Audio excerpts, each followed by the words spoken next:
Mga kaparokya, malaki po pala talaga ang naitulong ng programa ng Iconic Trio at ng Tape Incorporated sa TV network na pagmamayari nga po ng mga Lopezes, yung kapamilya TV stations na ABS-CBN. Sapagkat ayon sa nakalap nga po nating information with regard nga po sa nasabing noontime show at sa naturang TV stations ay malaki nga po ang naging improvement ng ABS-CBN buhat ng maging noontime program nga po nila ang Eat Bulaga. Yan ang tatalakayin natin ngayong araw po mga kaparokya. Pero bago yan, kung bago lamang po kayo sa akin channel at kung gusto niyo po ng ganitong klaseng content, ay makikiusap po ako sa inyo na pakisubscribe ang aking YouTube channel. Paki-like and share nyo na rin sa gayon ay mas dumami pa po makapanood ng mga ina-upload po nating video. So again, makikiusap po ako sa inyo na paki-like ang aking video na ina-upload sapagkat malaking tulong po ito nang sa gayon ay ma-recognize naman po ni YouTube ang mga ina-upload nating video. Maraming salamat at sobrang na-appreciate ko po kayo mga kaparokya. By the way, ako nga po pala si Mervin, the man behind Kaparokya TV. Kamusta kayo mga kaparokya? Naway nasa mabuting kalagayan po kayo habang pinapanood niyo po ang video ko na ito. So yun nga po mga kaparokya, meron nga po tayong nakitang write-ups coming from Trending Central na meron nga pong 26,000 followers. So sa mga viewers po natin out there ay paki-follow naman po ang nasabing Facebook page na ito. Sa yun nga po mga kaparokya, meron nga po silang write-ups patungkol nga po sa Eat Bulaga at sa ABS-CBN. So basahin po natin ang inilathala dito ng nasabing Facebook account. Alam nyo ba na noong lumipat ang Eat Bulaga sa ABS-CBN noon ay co-produce ang setup nila with Tape Incorporated. So ito po ay tulad ng setup ngayon ng TV5 or ng MediaQuest at ng TVJ Production na kung saan ay mapapanood na po ngayon ang Eat Bulaga sa nasabing TV station owned by business tycoon Manny V. Pangilinan. So ang dami ng TV stations na pinag-erehan or naging tahanan ng Eat Bulaga. Unang-una nga po dyan ang RPN9, sumunod ang ABS-CBN, and then GMA, and of course, ang TV5. Marami ng pinagdaanan at marami na pong na-experience, good man po yan or bad. But anyway, mga kaparokya, hanggang ngayon ay undisputed when it comes sa noontime program, ang Iconic Trio noontime show na Eat Bulaga. Sa mga hindi nakakaalam, co-production ang naging setup noon ng Tape Incorporated at ABS-CBN para sa Eat Bulaga. Habang ang Tape Incorporated ang talagang nagpo-produce ng show dahil sila ang naka-block time sa noontime slot. Nag-ooperate naman ang show gamit ang Studio 1 ng ABS-CBN at pag may special occasions naman ay Studio 2. Nagtapos ang partnership nila with ABS-CBN matapos tangkain ng Kapamilya Network na bilhin ang broadcasting rights ng Eat Bulaga mula sa Tape Incorporated pero na-decline. Ito ang naging dahilan kaya nalipat sila sa GMA Network.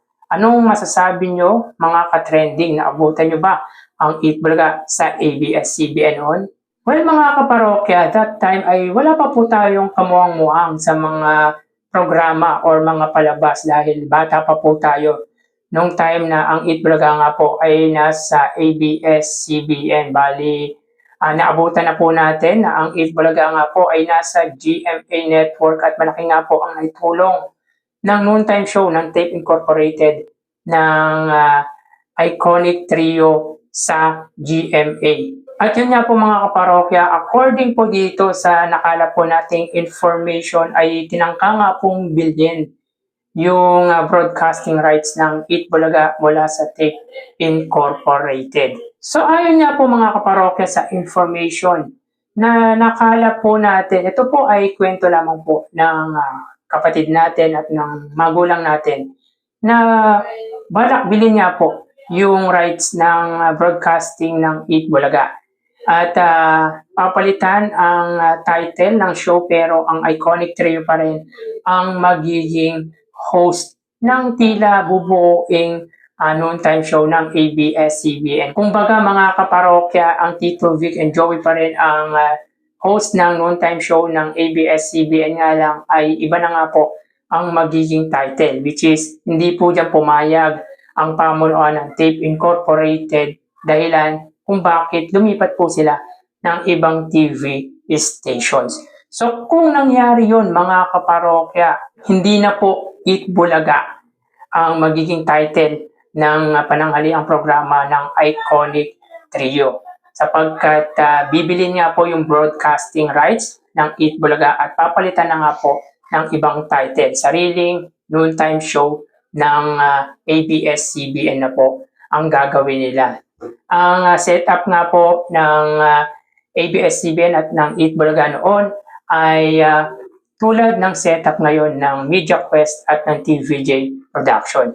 At meron nga pong nagsasabi mga kaparokya na malaki nga po ang naitulong ng Tape Incorporated sa TV stations ng kapatid o ng ABS-CBN sapagkat nabigyan daw po ng magandang programa ng Tape Incorporated ang nasabing TV stations. Hindi lamang po ang Eat Bulaga mga kaparokya ang naging programa ng Tape Incorporated sa ABS-CBN, kundi kasama na po dito ay yung Valiente, Aguila at yung Connie Reyes and Camera na talagang mataas daw di umano ang ratings na nakukuha nung time na nasa ABS-CBN pa nga po ang mga nabanggit na programa. So dito maituturing natin mga kaparokya na malaki po talaga ang naitulong ng Eat Bulaga, ng Tape Incorporated, ng Tito Vic and Joey sa TV stations na pagmamayari nga po ng mga Lopezes na ABS-CBN. Kumbaga mga kaparokya, yung time na yan po ang prime ng kasikatan ng Iconic Trio. Talagang kilalang kilala nga po ang Eat Bulaga sa buong bansa na talagang isa sa magagandang programa lalo na po sa pananghalian dito sa bansa. At ganyan kasikat ang Tito Vic and Joey nung time na nasa ABS-CBN pa nga po ang nasabing noontime show. Kaya mas nakilala pa po mga kaparokya ang ABS-CBN nung time na nasa poder nila ang Iconic Trio. At may nagsabi pa nga po mga kaparokya, ito ay ayon lamang po sa nakakausap po nating matatanda, na hindi daw po manalo-nalo ang ABS-CBN nung time na ang Eat Bulaga ay nasa RPN 9 at meron nga pong ibang noontime show ang GMA Network. If I'm not mistaken ay yung launch date at marami pa po naging noontime show ng GMA Network na talagang nahihirapan niya po ang ABS-CBN talunin ang GMA sa ratings. Pero nung dumating nga po ang Eat Bulaga sa ABS-CBN ay mas nakilala at talagang tumaas nga po ang moral ng TV stations ng kapamilya. Kaya malaki talaga ang naging contribution ng Iconic Trio ng Eat Bulaga ng Tape Incorporated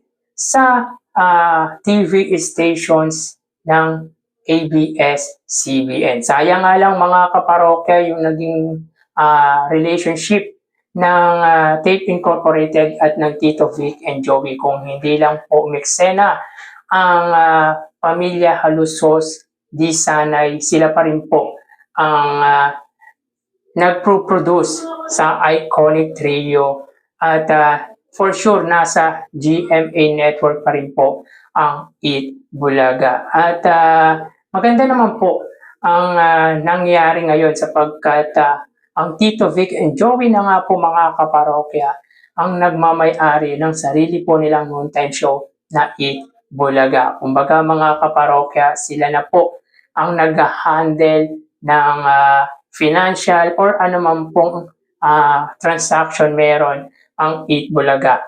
Kaya maganda na rin po na naghiwalay nga po ang Tape Incorporated under Halus Host at ang Iconic Trio.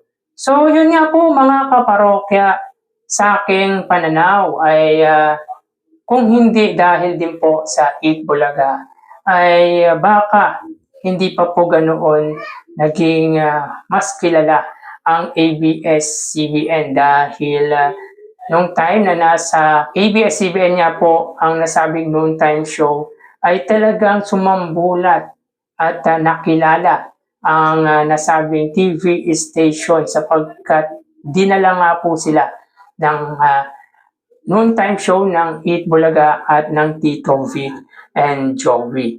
So yun nga po mga kaparokya, di naman po natin masisisi ang pamunuan ng ABS-CBN na bilhin ang broadcasting rights ng Eat Bulaga sapagkat business ang pinag-uusapan dito. Nakita nila mga kaparokya na malaki ang kikitain kapag sila na mismo ang nag-produce ng sarili nilang noontime show. Nga lang mga kaparokya, iba po kasi talaga ang samahan ng Tito Vic and Joey at ni Antonio Pito Viera na siyang nag-handle noon sa Tape Incorporated. Kumbaga mga kaparokya, hindi mo mapaghihiwalay ang Iconic Trio at si Mr. T nung time na under pa nga po ang legendary trio ng Tape Incorporated. At mas nag-decide na lang po sila na lumipat sa katapat na TV stations na GMA. At nung time nga po na naging noontime show ng GMA ang Eat Bulaga, ay siya namang mas nakilala din po ang GMA network at talagang tinatalo nga po ng Eat Bulaga ng GMA network ang ABS-CBN. Marami na nga pong tumapat sa Eat Bulaga na noontime show nga po ng ABS-CBN. Ngunit hindi po nila matibag-tibag ang pananghaliang programa ng Iconic Trio. Kaya naniniwala ako mga kaparokya na saan man pong TV stations naroon ang Tito Vic and Joey ay makikilala at talagang magiging number one.